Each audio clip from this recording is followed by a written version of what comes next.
Now, racks, as you're already familiar from lessons before, are a grouping mechanism in Ableton where you can actually group more than one effect or even a synthesizer with effects to produce a more complex instrument or a processing chain that can be serial, parallel, as you remember. So if you made something like that, which is really characteristic, you liked it, you wanted to save it for further use, you could always do that. So let's say this particular chain that I have on my drums bus, I could rename it and save it somewhere. So I could basically pull it into my browser of my user library. So going into my user library, pulling that effect rack right there, and now I can just give the name to that rack, which would be, let's say, drum bus process 1, and save it. And that's it. I have it saved, so I can use it whenever I like. I can delete it right here and then just import it again.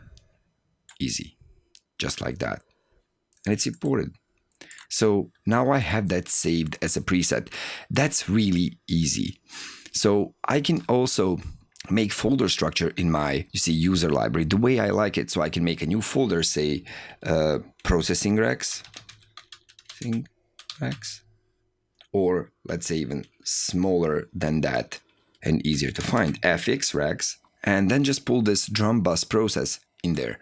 And now it's in there. I can put my master chain in there. It's also there. So I can actually organize these in folders, and I can save any rack that is actually a combination of grouped effects, or even, as I told you, samplers with effects, synthesizers with effects, even sound producing racks like this into separate folders. I can make my own organizations of them.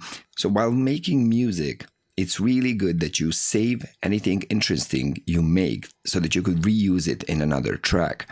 And slowly but firmly building your own library of effects that you made, combining effects together. Now, aside of being able to save racks like this, you could also save, let's say, entire track like this one that contains audio on it and some processing like this. So you could actually save that entire track by just also pulling that into your user library.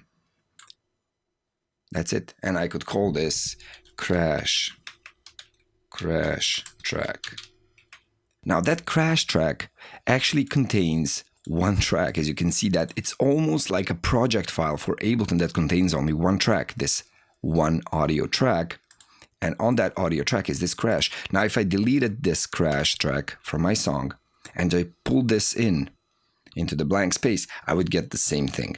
The processing, the actual track, the settings on it. If you see the volume, I would get the sample, which is also backed up right there. So it's almost like a saved project containing only this track. I could do the same thing with something containing MIDI like this. Even when it's frozen, I can do that. I can save a frozen track like that. It's almost the same. It's saving the audio, it's saving the MIDI, it's saving the entire rack, saving everything there. So let's say midliner for a song like that. It's saved, everything is copied, the frozen file is copied, all of the automation, all of the racks, everything is copied. So if I just lose that and I pull it in right there, didn't lose anything. I just got the same thing right back. I could unfreeze it, it stays the same, I could freeze it again. So basically you have the option to save tracks like this. Let's say you had a good instrument with the MIDI on it, so I could actually save all of the notes, all of the processing, the instrument on it, everything, the entire track completely, and reuse it in another track by just, let's say, deleting the MIDI and using the instrument and the way it was made, or deleting the instrument and using the MIDI. So a really good way to remix stuff. Now, aside of saving MIDI and entire tracks just like this, dragging them into your user library, which is really convenient. I can't explain how convenient that is compared to other DAWs. Although other DAWs also have options to save the entire track, settings, maybe the entire track audio too. This is really convenient. It gives you more than one option to save different stuff from your project the way you actually need it. Now you can also export only this MIDI file by just right-clicking on it and saying export MIDI clip. So this MIDI clip would be exported. I could give it a name, export it, and we just have a MID file, which is a MIDI clip. I could save that separately. So I could drag it right here and have that clip saved. That's it. Of course, the clip itself, I'm going to name it 1. Once I drag that clip into my project,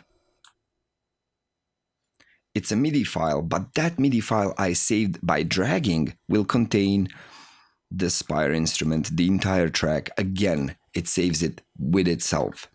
If I just export MIDI like this, it's nothing but a MIDI clip. It's a couple of kilobytes worth, and it's just going to give somebody else or myself a backup of only this MIDI information being drawn right here. Only the notes, velocity, modulation, whatever you have in only MIDI information inside of this MIDI file.